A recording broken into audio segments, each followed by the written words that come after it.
Ang oil sa imong kinabuhi mo na mag-determine how far can you go in this life. Remember the parable of the 10 virgins? Tanan sila mga virgins. Tanan sila na oil. Pero the other 5 doon ay extra oil. Ang pangutana, how is your oil? Makasugakot ka na hangtod December? And my friend, FYI, it's never about the oil. It's about the vessel. Kaya ang oil is dependent on the vessel. Kung dako ang sudlanan, dakang oil ang masulod. Kung gamay ang sudlanan, gamay oil ang masulod. How far can you go? Increase your capacity. Padak ang imong sudlanan aron daghang masulod. Regardless who you are. Abogado man ko, pastor, regardless who you are, you need to pray. The thing that is coming unto us this year is bigger than us, stronger than us. Increase your capacity. Pray. Oh, Lord have mercy. You have to be full charge. Behold, I will do a new thing. Bag-ong mga butang. Mga igsoon, New Year means new beginning. Bag-ong sinugdanan. Kung makita ninyo every New Year, no, mubalik na po ang January, February, March, till December. So it's an opportunity for something that is new. So God wants more. Kung unsang yang gibuhat sa ato sa milabay nga tuig, gusto pa sa Ginoo mamuhat og mga bag-ong butang sa atong kinabuhi this new year. Can you say amen? Bag-ong mga milagro, bag-ong mga breakthrough, bag-ong kaayuhan. Katong kaayuhan nato last year mga igsoon, panos na to. Lingay mo katapad, panos na to. Katong mga blessings nimo sa unang panahon. Ingon siya nga, do not dwell on those old things. Ayaw pabilin dito sa kagahapon. Ayaw po sige glantaw sa kaugmaon. Kaya kung sige kaglantaw sa kaugmaon, sige kaglingi sa imong kagahapon, dili nimo ma-enjoy unsa ang karon. Can you say amen? What is the most important thing is what God is doing this new year.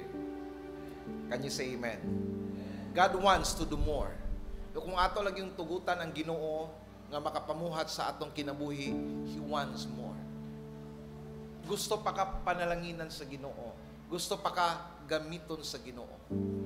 He wants more. Ang atong pagahisgutan karon mga igsoon is entitled Preparing for New Beginning. Preparing for New Beginning. Daghay mga Kristohanon, I would say nga, wala nila tagaig pagtagad ang pagpangandam.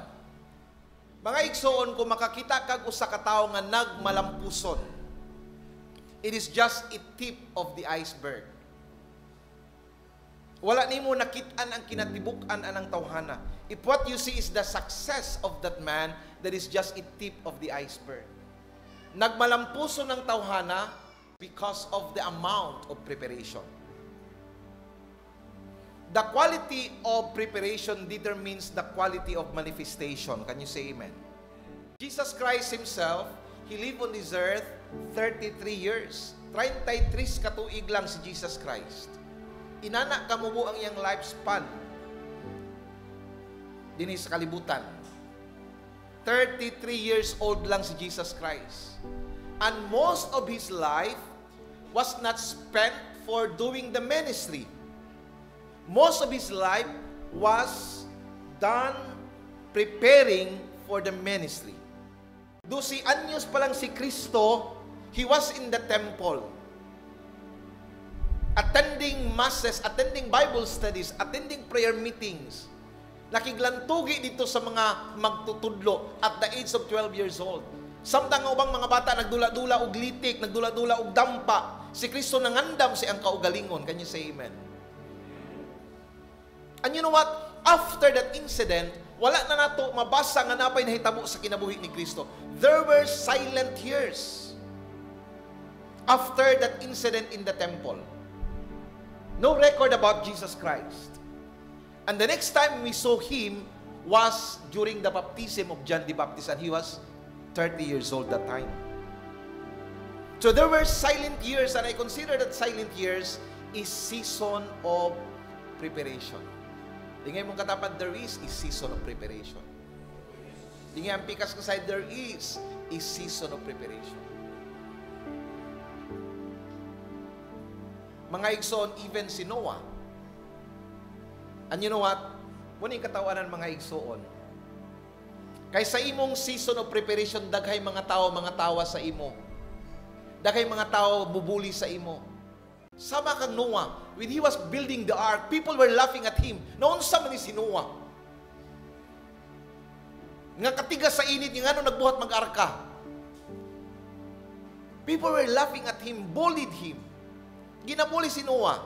Walay mo tuo sa iya. During his season of preparation. Kabalo ba mo pila katuig ipanday ang arka? Ini Bible school student. 100 to 120 years old. Walay exact time. Pero kung imong tan-aw ng estimation sa pagsulod ni Noah sa arka o sa pagbuhat niya sa arka, it will take ilong 100 to 120 years building the ark. Gamiton lang sa pila ka adlaw. Pila ka adlaw ang ulan. 40 days and 40 nights. Look at the amount, the portion, the proportion of preparation towards the manifestation. Ang arka, gigamit lang 40 days and 40 nights. And yet, ang pag-build sa ark, it took 100 years. Can you say amen? Do I have a witness in the house? Kung gusto kag maayong resulta, dapat taas-taas ang imong pagpangandam.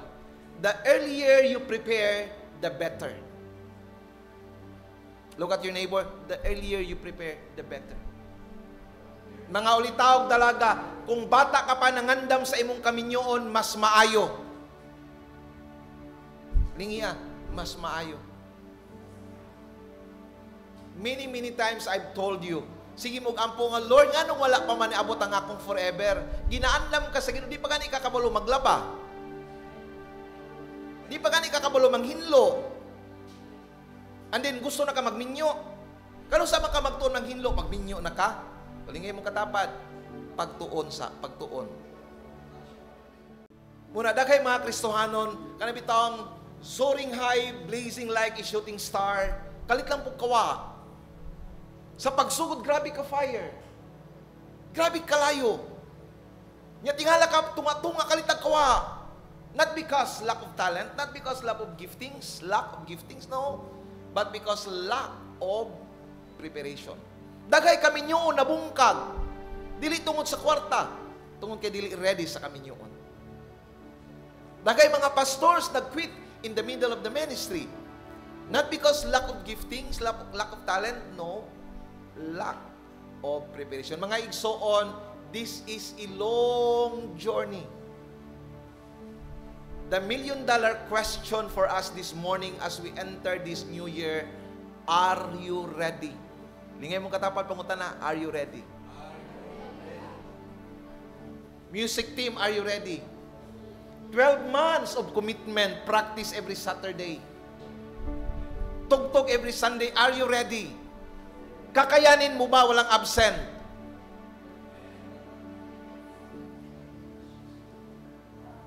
Lord have mercy. Mga igsoon, kakayanin mo ba magsimba walay absent? Igsoon, it's not an option, ha? Ang atong unang-una magod sa pagpangalagad sa Ginoo, pwede ra mo simba, pwede ra dili, musabot man ang Ginoo. Oh my goodness. Mga igsoon, it's a timeless principle. Sunday is still a holiday. Timeless principle. Kung balaan siya sa karaang tugon, balaan gihapon siya sa bagong tugon. Can you say amen? Ayaw isakripisyo ang inyong Domingo. Tingay mo katapa, din na seryoso na gini si pastor ba? Seryoso ang pagpangalagad sa Ginoo. Dili lang pitiks-pitiks na musimba lang ko pag bakanti ko, musimba lang ko pag convenient. No. It is not that way. Kung seryoso ka nga panalanginan sa Ginoo ang imong kinabuhi, kung seryoso ka nga usbon sa Ginoo ang imong kinabuhi, you have to be committed. And this is a long, long journey. Karong buntag, let us talk about what are the things that we need to do in our season of preparation. What are the things that we need to do? Unsa ang mga butang ang ayan natong buhaton sa atong pagpangandam karong tuiga? Number 1, discover God. Ilaha ang Ginoo. My first calling is not to know my calling. My first calling is to know my caller. Kinsay nagtawag sa ako. Ilailahon ako, kinsa ang Dios nga nagluwas kanako. Kinsa ang Dios nga nagpanalangin sa ako. Kinsa ang Dios nga naghatag og kinabuhi sa ako. Discover who God is. In Genesis 1:1 ingon ang pulong sa Ginoo, in the beginning God, putlo nato. Out of context ako siya gamay. In the beginning God. Not technology. Not money. Not family. Not even ministry. In the beginning God. That is the order of priority mga igsoon. Sa sinugdanan sa tanang butang, dapat ang sinugdanan Ginoo. Do I have a witness in the house? Yes, I know, importante ang trabaho. Yes, I know, importante ang pamilya. Yes, I know, importante ang ministry. Pero kung nagsugod ka sa imong trabaho, nagsugod ka sa imong pamilya, you are already a failure.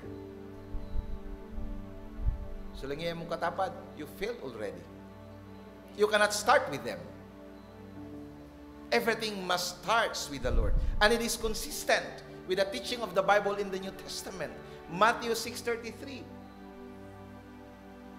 Sige yung sa Matthew 6:33.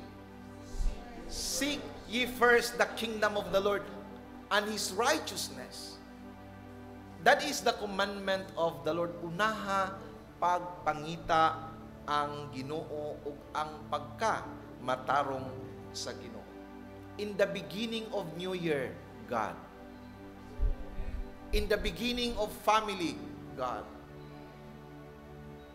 In the beginning of ministry, God. In the beginning of marriage, beauty. No. Kung nagminyo ka tungod sa kagwapa o kagwapo o kamacho sa tao, oh Lord have mercy, you are going to pay for it eventually. Babayaran mo yan. Dili ka magminyo tungod kay gwapo siya, sexy siya, kwartahan. No. In the beginning of my marriage, God. Ang hinungdan sa akong kaminyon ang Ginoo. Because this man or woman mauni ang gitanhana sa Ginoo sa ako. Because I have a destiny to fulfill. Can you say amen? Do I have a witness in the house? Mga dalagag ulitaw, it's never about you. Lord, siya nga akong gusto, Ginoo. Gusto mo ko ka ng ang mata blue. Gusto mo ko ka ng sexy.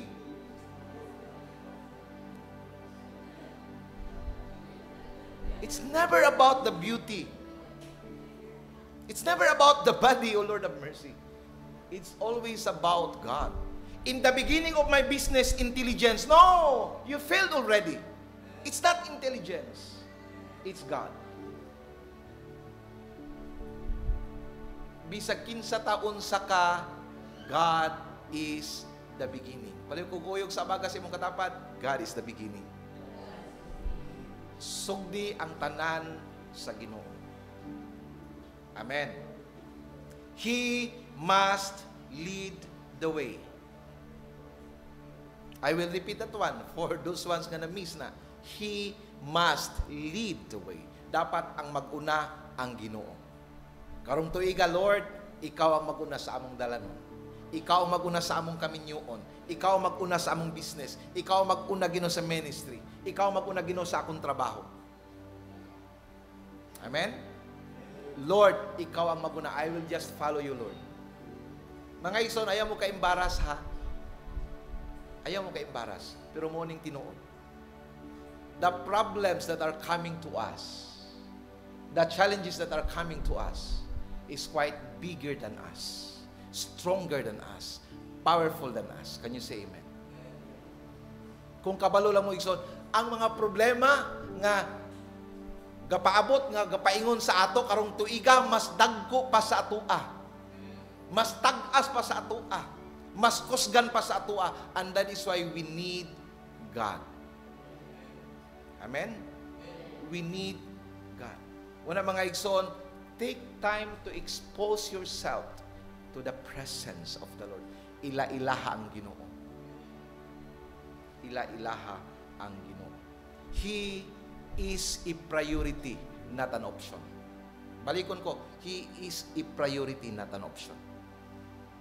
Unahan yun ang Ginoo, dili lang option ang Ginoo. Di kay, mutawag lang ta sa Ginoo pag wala na turko. Tama ba? Turko, no? Pag di natakulam sa turko, yan ito mutawag sa Ginoo.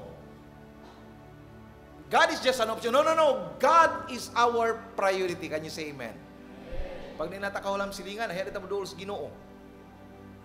Pag di taka utang dito sa tindahan, ayan ito dool sa Ginoo. Kung di taka kuwag tabang dito sa lingap, ayan ito dool sa Ginoo. No.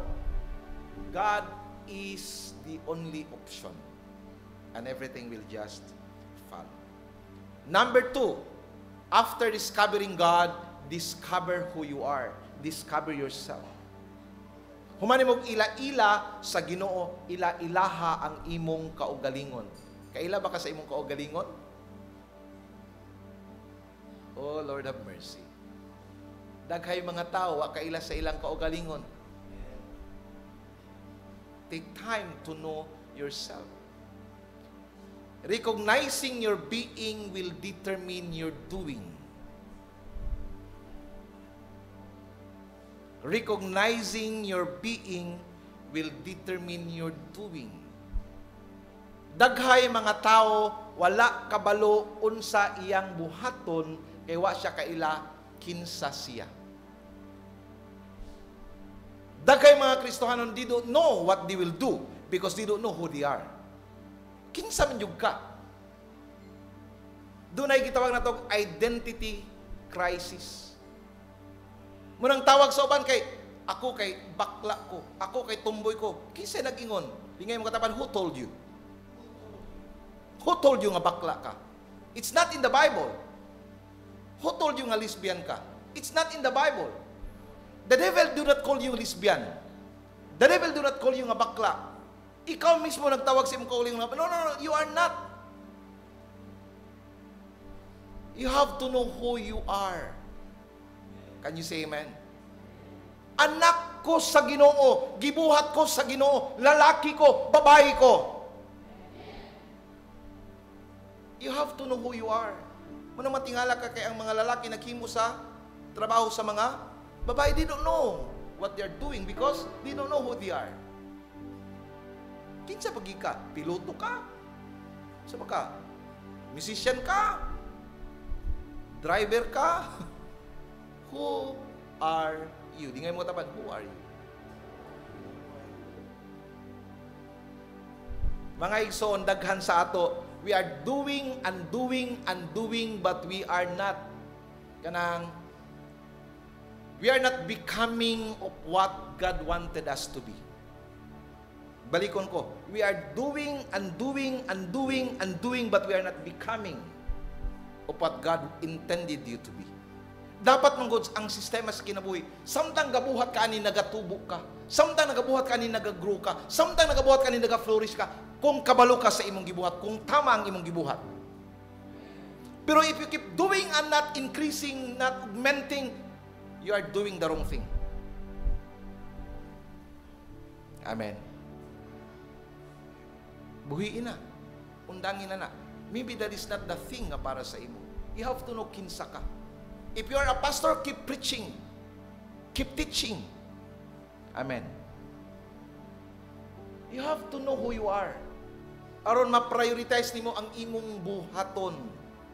Dili ko mag-spend most of my time because I am a pastor. I am a preacher.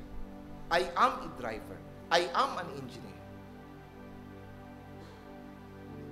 Inumdum ko yun sa mga Israelites. So, tawag nila silang kaugalingon. Katong ang mga 12 spies, balik na. Dili ta mga dito. Kaya mura lang apan-apan. They call themselves grasshoppers. The devil did not call them grasshoppers. God did not call them grasshoppers. Sila mismo naging silang kaugalingon, mga apan-apan lang ta itandi sa ila. Mga igsoon, we are called many names in the Bible. But the greatest of them all is I am the child of God.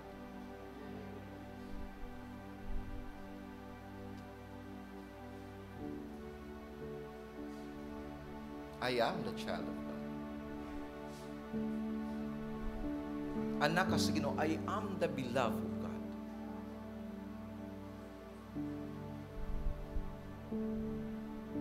Your value is not on what you have. Your value is dependent of who you have. Kinsang nasa imong kinabuhi. Anak ka sa Ginoo.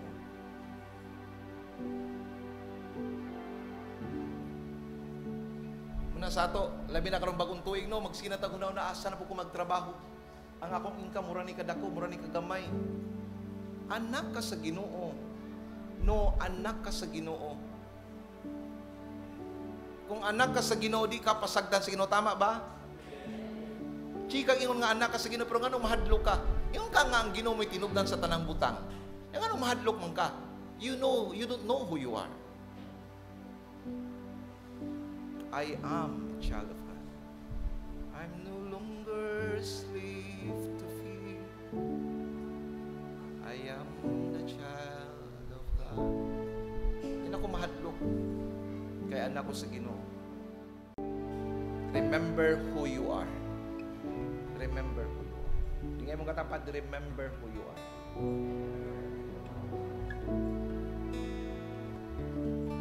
Lahi ang teacher nga Kristohanon sa Kristohanon nga teacher. Can I repeat that one? Lahi ang driver nga Kristohanon sa Kristohanon nga driver. Tama po ba? You have to know who I am. Lahi ang negosyante nga Kristohanon sa Kristohanon nga negosyante. Kabalo ka that I will never compromise my Christianity because of business. Kaya I am a Christian nga businessman.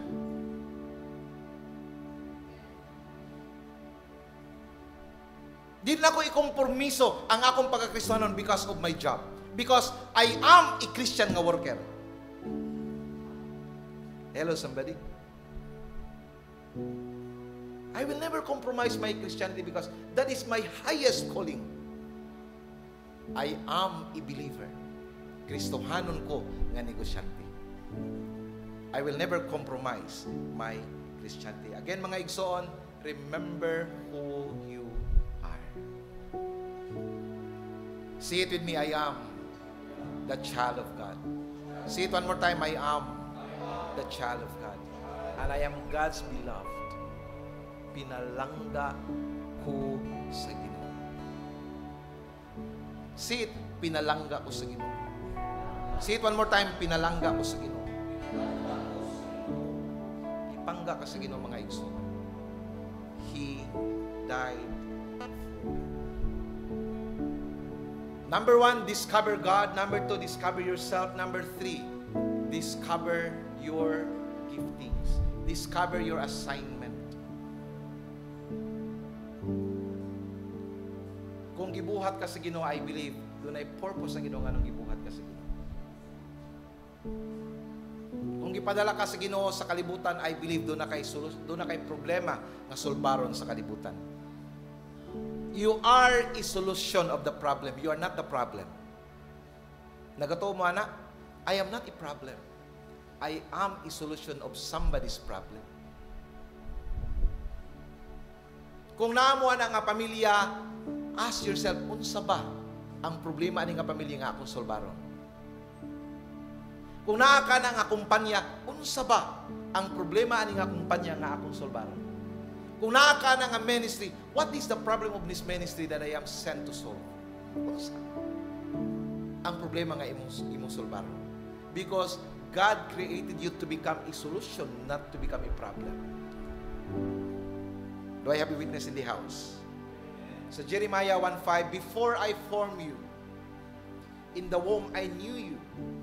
Before you were born, I set you apart, appointed you as the prophet to the nations. Kang prophet Jeremiah, gibuhat siya sa Ginoo. Gitawag siya sa Ginoo, propeta, magwawali sa mga kanasuran. I don't know unsa ang calling nimo dinha sa Ginoo. I don't know unsa ang assignment nimo. Pero nagatuo ko kitang tanan dunay mga assignment. Mga igsoon,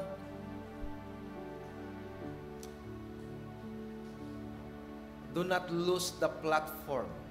Do not lose your assignment. Because if you lose your assignment, you will lose the platform of your blessing. Kung wala ka na align sa imong assignment, you will lose the platform of your blessing. Again, I will tell you this one. Very important. Dunay duha ka pamaagi nga mabuhi ka. Una, mabuhi ka pinaagi sa imong kaugalingong paningkamot. Ikaduha, mabuhi ka ang Ginoo mabuhi sa imo. It's your choice.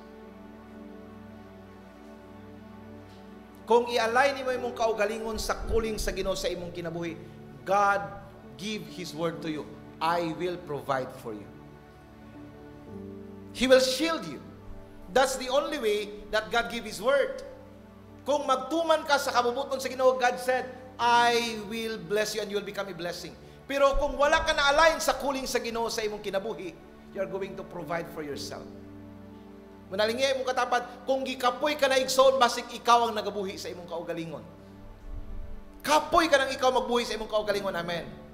Kapoy ka nang ikaw mangitaog kanang sitawa kanang mga kliyente sa imong negosyo. Kapoy mangitag customer. Amen. Nindo tong ang Ginoo mangitag customer para sa imong negosyo. Matingala ka bisag katang lagyo nga mga tao moadto sa imong tindahan kay nga naman God will provide for your customers. Can you say amen? Lord of mercy. You have to know this one. Think about this one. Think it slowly. It's New Year. If that is not your assignment, ayaw pabilin din ha. Kapuyon ka. You have to be realigned with your assignment. Because that's the only place that God made a promise that I will provide for you.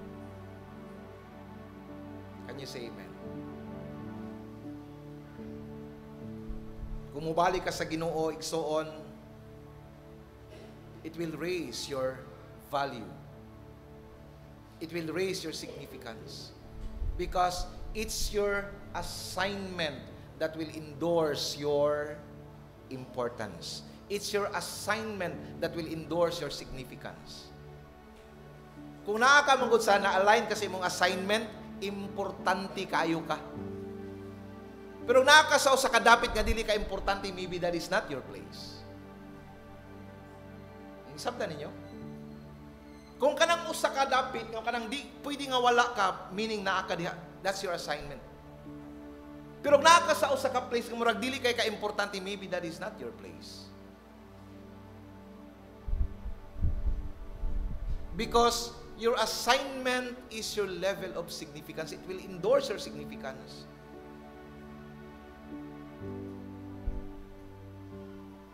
Muna ang kamatuoran mga igsoon.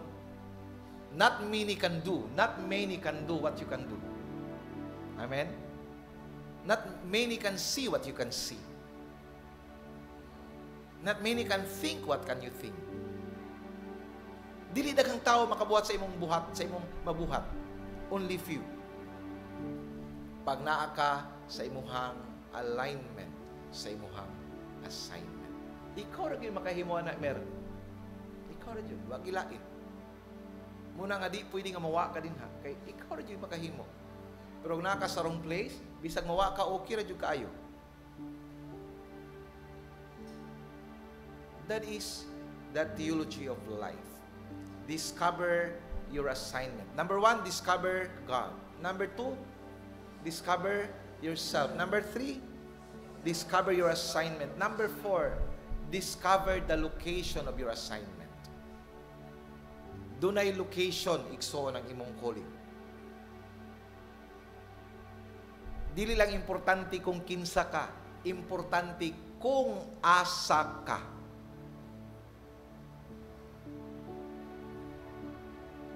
Where you are is important as who you are. Amen.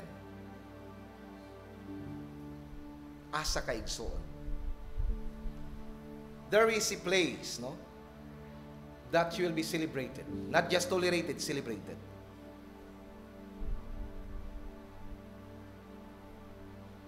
Kanang, di celebrate your value, your importance. There is a place like that.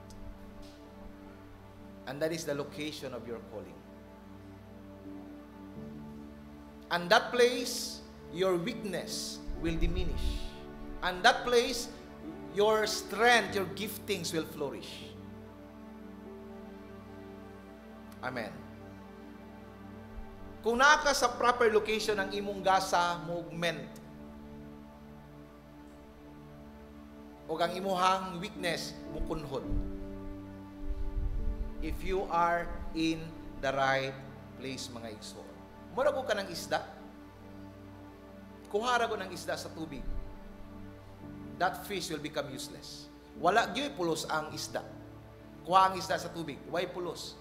Pero pag naa siya sa tubig, oh Lord have mercy. It will be like a bird flying in the water. Because that's his natural environment. Dapat naa siya sa tubig. Kung naa siya sa tubig, mapuslanon kayong isda. Amen. Malingaw ka magtanaw sa isda, maglangoy-langoy. Malingaw ka sa isda, nga gwapo kayong mga color. Malingaw kag kaon sa isda. Malingaw kag kilaw sa isda. Amen.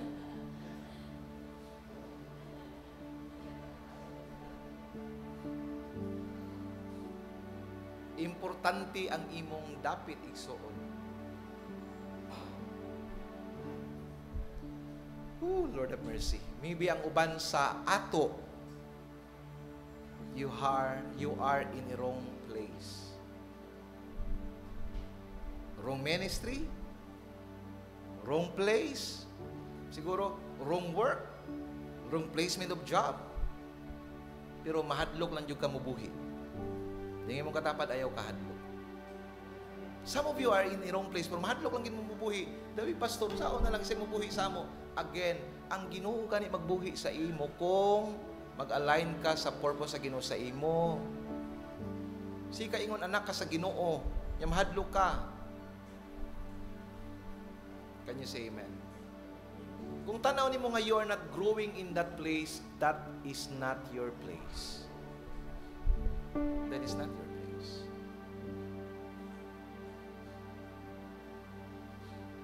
The last one. Okay, review. Discover God. Number 2. Discover yourself. Number 3. Discover your assignment. Number 4. Discover the location of your assignment. It's a timely message kay New Year, no? Para ikaw maghuna-huna na ka nga, tama ba magpabilin ba ko din? No? Try to have evaluation of yourself, accounting of yourself. Number 5, build and grow your capacity. Humani mo na diskubrihan ang imuhang assignment, ang imong giftings. Humani mo na diskubrihan ang placement asa kaibutang sa Ginoo. Build and grow your capacity. Everybody say, grow. Say it one more time, grow. Okay, so ato ning isulti sa atong kagalingon, I will grow this year. God will give me grace, I will grow this year. I will grow in my giving, I will grow in my faith, I will grow in my commitment, I will grow in my church attendance, I will grow. Increase your capacity. capacity. Kung imong gihatag sa unang panahon 1% this year, sikapin mo maging 1.5%. At least na 0.5. Everybody say grow. Say the last time, grow. Mga igsoon, ang oil sa imong kinabuhi mo na mag-determine how far can you go in this life. Balikon ko, ang oil nga imong gidala-dala, that is the one that will determine how far can you go in this life. Remember the parable of the 10 virgins? Kung saan nahita po sa 10 virgins? Tanan sila mga virgins. Tanan sila na oil. Pero the other 5 doon ay extra oil.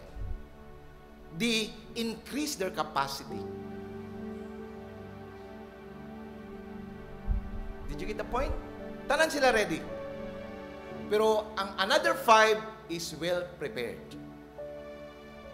They build their capacity. Nagdala sila extra oil. Igsoon, kung unsa ang oil nga imong ginadala-dala, that is how far can you go in this life. Ang pangutana, how is your oil? Makasugakot ka na hanto December? Makasugakot kaya na until November, October? And my friend, FYI, it's never about the oil. It's about the vessel. It's about ang sudlanan sa oil. Unsa kadako ang sudlanan sa imong oil? Lingay mo katapan, unsa kadako. Kaya ang oil is dependent on the vessel. Kung unsa kadako ang sudlanan, mo pod ang oil nga masulod. Tama or tama? Kung dako ang sudlanan, dakang oil ang masulod. Kung gamay ang sudlanan, gamay oil ang masulod. I remember when we travel pa ingon sa Guvjen, no? Katong dito may nagpasko. Ang Pastor Jeff, gamay ang tangki. Abot mi dito, katunga na lang iyang oil.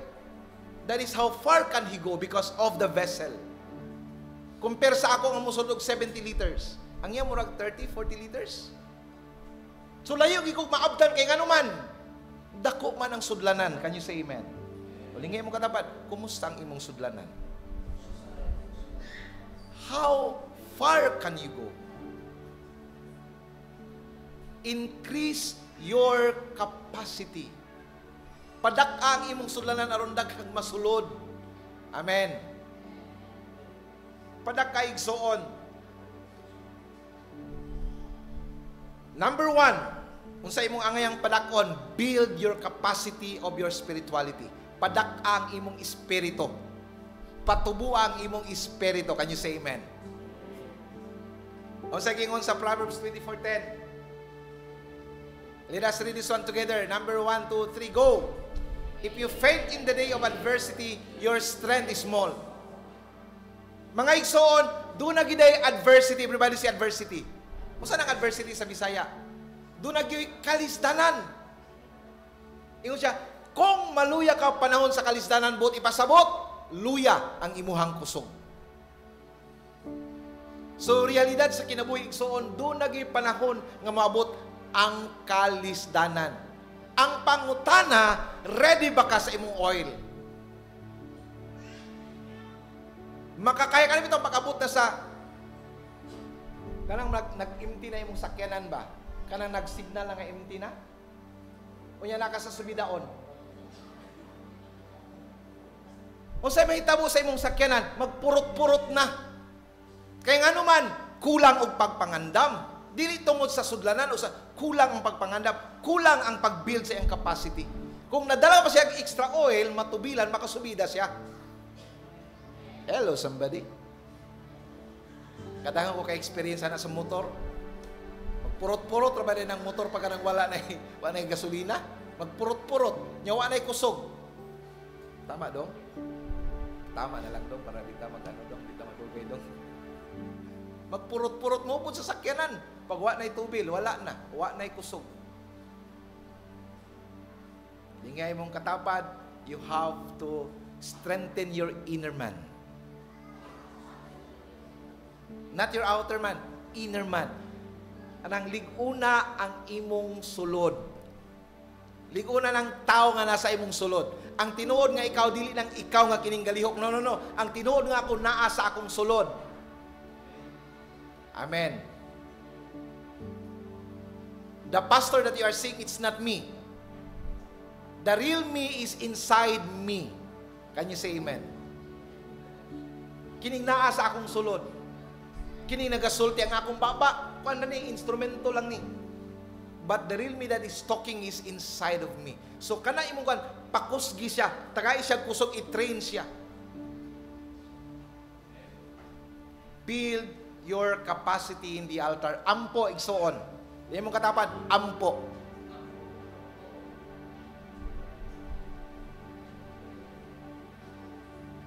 Kung nagaampo ka sa unang panahon, kaisa lang sa isa ka semana karon, himuan ang kaduha. Kung nag-iampo ka sa una, 5 minutes lang, karon himuan ng 10 minutes. Increase your capacity. Kung nagasimba ka sa una, 2 times a month lang, karon 3 times a month na. At least 3 times, sa isa na lang ka ma-absent. Pastor, schedule mo ko na every last Sunday, magsakit yung ko. Schedule pa ba every last Sunday? Magsakit yung ko, Pastor, schedule ginako na ba? Increase your capacity. Can you say amen? Regardless who you are. Abogado man ko, pastor, regardless who you are, you need to pray. Engineer man ko, pastor, regardless who you are, you need to pray. Amen? Amen. Regardless who I am. Businessman man ko, pastor, you have to pray. Again, sa akong gisulti ka ganina, the thing that is coming unto us this year is bigger than us, stronger than us. Amen. Sa mga minyo, ang pagsulay sa kaminyoon, mas dako pa sa atong kaminyoon. Nya, kung dili mo ready, bungkag yun ang kaminyoon. Mga dalagag ulitaw, ang tentasyon nga po sa inyong kinabuhi, mas dako pa kaysa inyong pagtuo.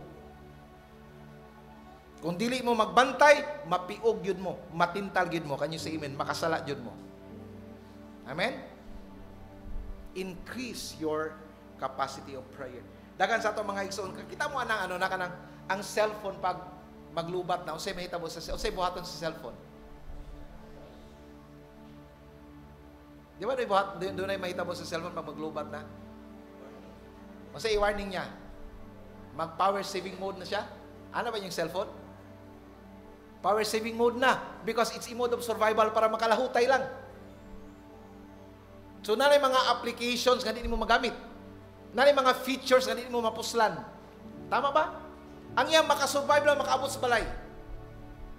Dagay mga Kristohanon nga power saving mode na. Layo pang December pero gaaginod na. Power saving gina-off na ang ubang features para makaabot lang sa December. Oh Lord have mercy. Nagani uban January pa naka-power saving mode na. Di ngayon mong katapad, maawa ka naman sa sarili mo, increase your capacity. Pray. Naka-power saving mode na mo pa'y pagsugod.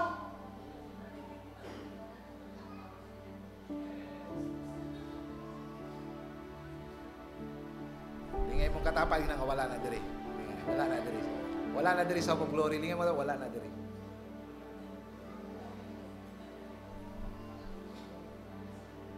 Okay. Kung mo travel ka og layo, sa buhaton nimo sa imong cellphone. Wa ko kadungog. Wa ko kadungog. Di ba? Kung mo travel ka layo, i-full charge kini mo imong cellphone.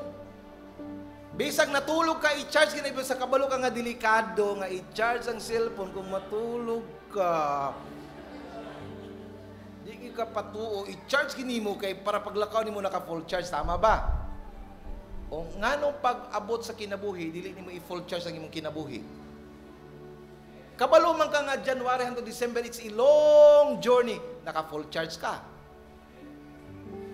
Tingin mo katapat, naka-full charge ka na. Kumusta ang inyong gibuhat atong mga kuan? Kumusta inyong gibuhat atong kuan? Tung December. Nag-full charge mo o na-drain mo? Pastor, baliktad, Pastor. Na-drain yun, Pastor. Dapat before ang pagsulod sa bagong tuig, naka-recharge ka na. Dapat the last day of the year, dapat panahon to nimo nga mag-retreat ka. Panahon to nimo nga mag-recharge ka. Can you say amen? Panahon to nimo nga mangayo giya sa Ginoo. Lord, unsa ang giya nimo karong tuiga? Oh, Lord have mercy. You have to be full charge. Salamat sa Ginoo na wala pa talaga power saving mode. Wala na din eh. Okay? So, mga igsoon, build your capacity of your spirituality. I-increase ang imuhang pag-ampo.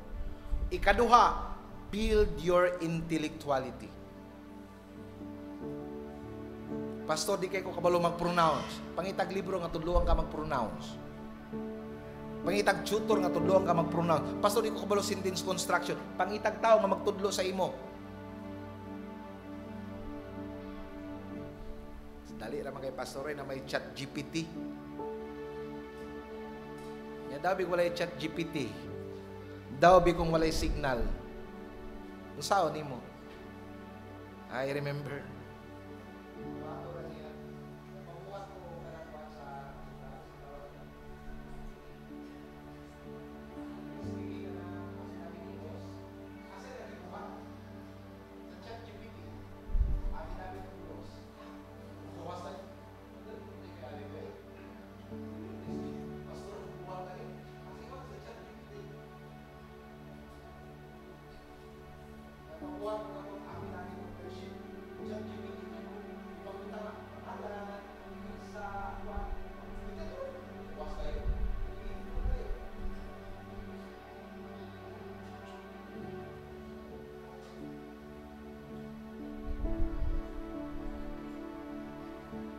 Mga igsoon, God wants to elevate you, but not this version of you.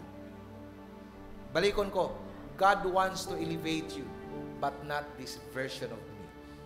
Gusto ko gamiton sa Ginoo, gusto ko panalanginan sa Ginoo, gusto i-increase sa Ginoo ang threshold sa ministry na ihatag sa ako, but not this version of me. I know not this version of me. I have to aspire for more growth in spirituality and intellectuality. Lord, help me to grow. Kana bitang thirst ka, uhaw ka nga gamiton pa sa Ginoo into a higher level. Lord, gamita pa ko Ginoo. Igsoon, the joy of the Lord is my strength. Tama po ba? But the joy of the Lord is not in stagnation. It's in growth. Balikon ko, the joy of the Lord is my strength. But there is no joy in stagnation. Kung dili ka mutubo, di ka magmalipayon igsoon. Joy will only come when you grow. Remember that one. Joy will only come when you grow and keep on growing in the Lord. Dili na ako magtapos mga igsoon.